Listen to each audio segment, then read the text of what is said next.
ನಮಸ್ಕಾರ ಸ್ನೇಹಿತರೆ, ನಿಮಗೆಲ್ಲ ಮಮತೆಯ ಜೀವನಕ್ಕೆ ಮಮತೆಯ ಸ್ವಾಗತ. ನಾನು ಮಮತಾ ಶಂಕರಿ.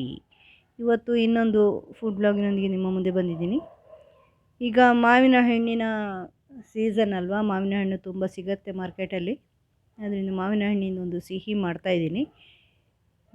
ಹೆಂಗೆ ಮಾಡೋದು ಅಂತ ತೋರಿಸ್ತಾ ಇದ್ದೀನಿ. ಇದು ಸಿಂಪಲ್ ಆಗಿರೋವಂಥದ್ದು, ಬೇಗ ಆಗುವಂಥದ್ದು. ಚಪಾತಿ ಜೊತೆ, ದೋಸೆ ಜೊತೆ ಎಲ್ಲ ಸೇರಿಸ್ಕೊಂಡು ತಿನ್ಬೋದು, ಅಥವಾ ಹಾಗೇನಾದರೂ ಕುಡಿಬೋದು. ನೀವು ಹಾಗೆ ಕಪ್ಪಲ್ಲಿ ಹಾಕಿ ತಿನ್ನೋದಾದರೂ ತಿನ್ಬೋದು. ತುಂಬ ರುಚಿಕರವಾದದ್ದು. ಸಾಮಾನ್ಯ ಉತ್ತರ ಕನ್ನಡದಲ್ಲಿ ಬೇರೆ ಬೇರೆ ಎಲ್ಲ ಊರಲ್ಲೂ ಮಾಡ್ತಾರೆ. ಇದು ಉತ್ತರ ಕನ್ನಡದಲ್ಲಿ ಎಲ್ಲ ಸಾಂಪ್ರದಾಯಿಕ ತಿಂಡಿ, ಇದು ಸಿಹಿ ತಿಂಡಿ. ಉತ್ತರ ಕನ್ನಡ, ಉತ್ತರ ಕರ್ನಾಟಕದಲ್ಲೂ ಇದೆ. ಇಲ್ಲಿ ಬೆಂಗಳೂರು ಕಡೆನೂ ಮಾಡ್ತಾರೆ, ಉಡುಪಿ ಕಡೆನೂ ಮಾಡ್ತಾರೆ, ಎಲ್ಲ ಕಡೆನೂ ಮಾಡ್ತಾರೆ. ಆದರೆ ಎಲ್ಲ ಕಡೆನೂ ಬೇರೆ ಬೇರೆ ರೀತಿ ಮಾಡ್ತಾರೆ. ಉಡುಪಿ ಕಡೆ ಒಂದು ರೀತಿ, ಬೆಂಗಳೂರು ಕಡೆ ಇನ್ನೊಂದು ರೀತಿ, ಉತ್ತರ ಕನ್ನಡ, ಉತ್ತರ ಕರ್ನಾಟಕದಲ್ಲಿ ಬೇರೆ ರೀತಿ, ಆ ಥರ ಮಾಡ್ತಾರೆ. ಮಾವಿನ ಹಣ್ಣಿನ ಸೀಕರಣೆ ಅಂತ ನಿಮಗೆ ಗೊತ್ತಿರಬಹುದು, ಕೇಳಿರ್ಬೋದು ನೀವು.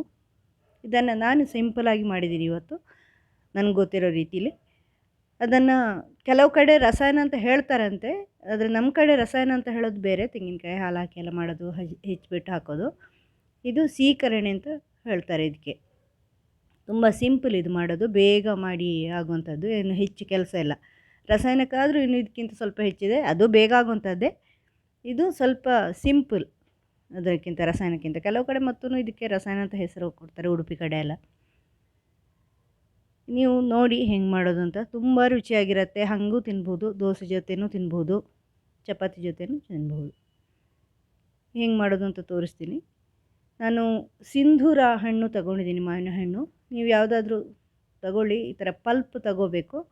ಪಲ್ಪ್ ತೆಗೆದೊಳ್ಳಕ್ಕೆ ಅಂದರೆ ಬಾದಾಮಿ, ರಸಪುರಿ ಈ ಥರದ್ದೆಲ್ಲಾದ್ರೂ ಪರವಾಗಿಲ್ಲ, ಅಥವಾ ಸಿಂಧೂರ ಆದರೂ ಪರವಾಗಿಲ್ಲ. ಅದರ ಒಳಗಿನ ಅಂಶ ಇರುತ್ತಲ್ವ, ಹಣ್ಣಿನ ಅಂಶ, ನಮ್ಮಲ್ಲಿ ಗುಳ ಅಂತಾರೆ, ಪಲ್ಪ್ ಅಂತಾರಲ್ವ, ಅದಕ್ಕೋಸ್ಕರ.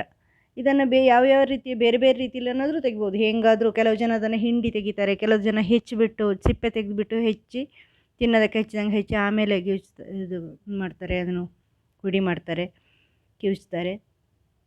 ಆ ಥರ ಬೇರೆ ಬೇರೆ ರೀತಿ ಮಾಡ್ತಾರೆ. ನಿಮಗೆ ಯಾವ್ದು ಸುಲಭನೋ ಆ ರೀತಿ ಮಾಡಿ. ನಾನು ಈ ರೀತಿ ಮಾಡ್ತಾಯಿದ್ದೀನಿ, ಅಂದರೆ ಕಟ್ ಮಾಡ್ತಾಯಿದ್ದೀನಿ. ಫಸ್ಟು ತೊಟ್ಟು ತೆಗೆದುಬಿಟ್ಟು ಚೆನ್ನಾಗಿ ತೊಳೆದಿರಬೇಕು ಮೊದಲು ಹೊರಗಿಂದ ಮಾವಿನ ಹಣ್ಣನ್ನು. ಆಮೇಲೆ ತೊಟ್ಟು ತೆಗೆದುಬಿಟ್ಟು ಕಟ್ ಮಾಡಿದ್ದೀನಿ. ಕಟ್ ಮಾಡಿದ ಮೇಲೆ ಸ್ಪೂನಲ್ಲಿ ಈ ಥರ ಪಲ್ಪ್ ತೆಗಿತಾಯಿದ್ದೀನಿ. ತುಂಬ ಸುಲಭ ಆಗುತ್ತೆ ಇದು ಅಂತ.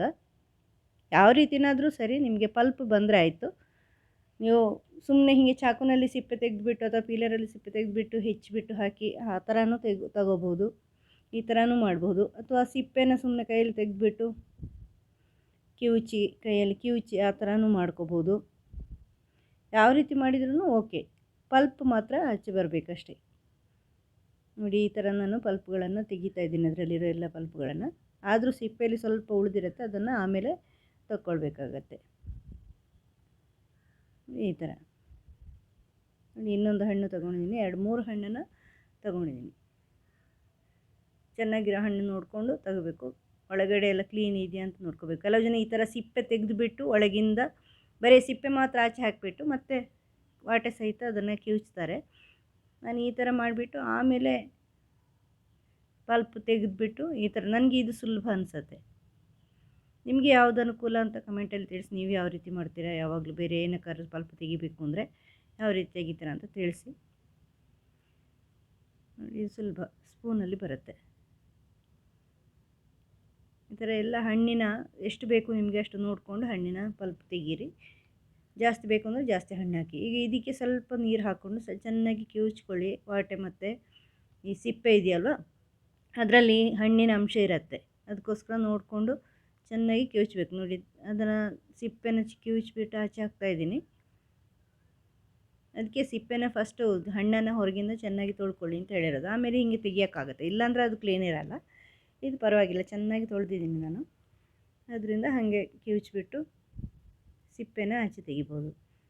ಅದೇ ರೀತಿ ವಾಟೆಗಳಿಂದನೂ ನೀವು ಎಲ್ಲ ಇದು ಮಾಡಿಕೊಂಡು ತೆಗಿಬೇಕು.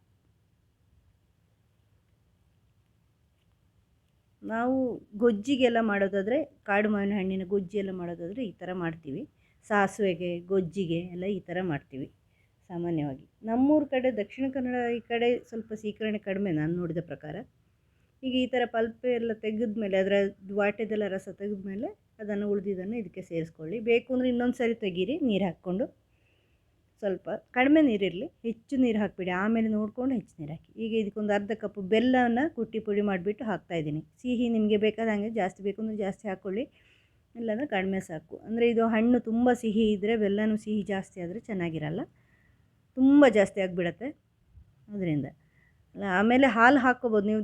ಬೆಲ್ಲ ಒಂದು ವೇಳೆ ಸ್ವಲ್ಪ ಜಾಸ್ತಿ ಆದರೆ, ಜಾಸ್ತಿ ಆಯಿತು ಅಂತ ಚಿಂತೆ ಮಾಡಬೇಡಿ, ಹಾಲು ಸೇರಿಸ್ಕೋಬೋದು ಅಥವಾ ತೆಂಗಿನಕಾಯಿ ಹಾಲು ಸೇರಿಸ್ಕೋಬೋದು. ಅದೊಂದು ರೀತಿ ಆಗುತ್ತೆ. ಇಲ್ಲಿ ಕೆಲವು ಜನ ಅದು ಹಾಲು ಸೇರಿಸಿನೇ ಮಾಡ್ತಾರೆ, ಬೇರೆ ಬೇರೆ ಜನ ಬೇರೆ ಬೇರೆ ರೀತಿ ಮಾಡ್ತಾರೆ. ಉತ್ತರ ಕನ್ನಡ ಕಡೆ ಒಂದು ರೀತಿ, ಕರ್ನಾಟಕದಲ್ಲಿ ಒಂದು ರೀತಿ, ಹುಬ್ಬಳ್ಳಿ ಧಾರವಾಡ ಆ ಕಡೆ, ಆಮೇಲೆ ಬೆಂಗಳೂರಲ್ಲಿ ಇನ್ನೊಂದು ರೀತಿ, ಆ ಥರ ಮಾಡ್ತಾರೆ. ಗಸಗಸೆ ಸಹಿತ ಸೇರಿಸಿ ತೆಂಗಿನಕಾಯಿ ಜೊತೆ ರುಬ್ಬಿಟ್ಟು ತೆಂಗಿನಕಾಯಿನ ಹಾಕ್ತಾರೆ. ಕೆಲವು ಜನ ತೆಂಗಿನಕಾಯಿ ಹಾಲು ಹಾಕ್ತಾರೆ, ಕೆಲವೊಂದು ಜನ ಬರೀ ಹಾಲು ಹಾಕ್ತಾರೆ, ಹಸುವಿನ ಹಾಲು ಹಾಕ್ಕೊಂಡು ಆ ಥರ. ಇದು ಸ್ವಲ್ಪ ಚಿಟಿಕೆ ಉಪ್ಪು ಹಾಕಿದ್ದೀನಿ ರುಚಿಗೆ, ಅಂದರೆ ಅದು ಬೆಲ್ಲದ ತಿಂಡಿಗಳು ರುಚಿಗೆ ಸ್ವಲ್ಪ ಉಪ್ಪು ಬೇಕಾಗತ್ತೆ. 1 ಚಮಚದಷ್ಟು ಏಲಕ್ಕಿನ ಕುಟ್ಟಿ ಪುಡಿ ಮಾಡಿ ಹಾಕಿದ್ದೀನಿ.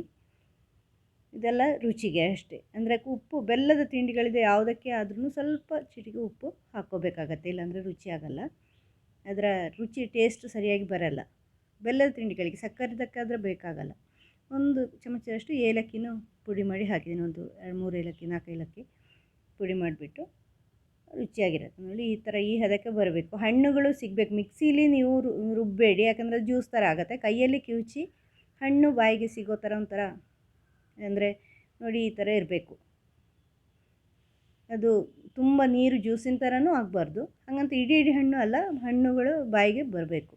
ಆ ಥರ ಕೈಯಲ್ಲಿ ಕಿವುಚಿದ್ರೆ ಸರಿಯಾಗತ್ತೆ. ಅದಕ್ಕೆ ನಿಮಗೆ ಸ್ಪೂನಲ್ಲಿ ಅಥವಾ ಸೌಟಲ್ಲಿ ಕಿವುಚಿದ್ರೂ ಅಷ್ಟು ಬೇಗ ಅಷ್ಟು ಚೆನ್ನಾಗಿ ಕಿವುಚೋಕ್ಕಾಗಲ್ಲ, ಅದು ಜಾರತ್ತೆ.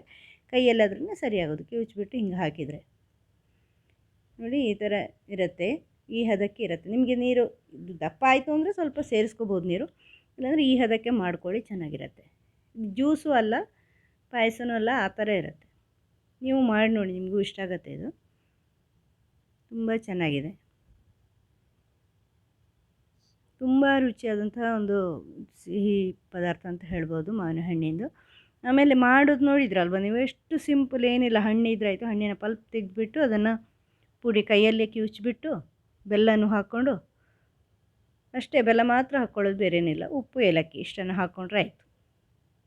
ಮಾವಿನ ಹಣ್ಣು ಮತ್ತು ಬೆಲ್ಲ ಅಷ್ಟೇ, ತುಂಬ ರುಚಿಯಾಗಿರುತ್ತೆ.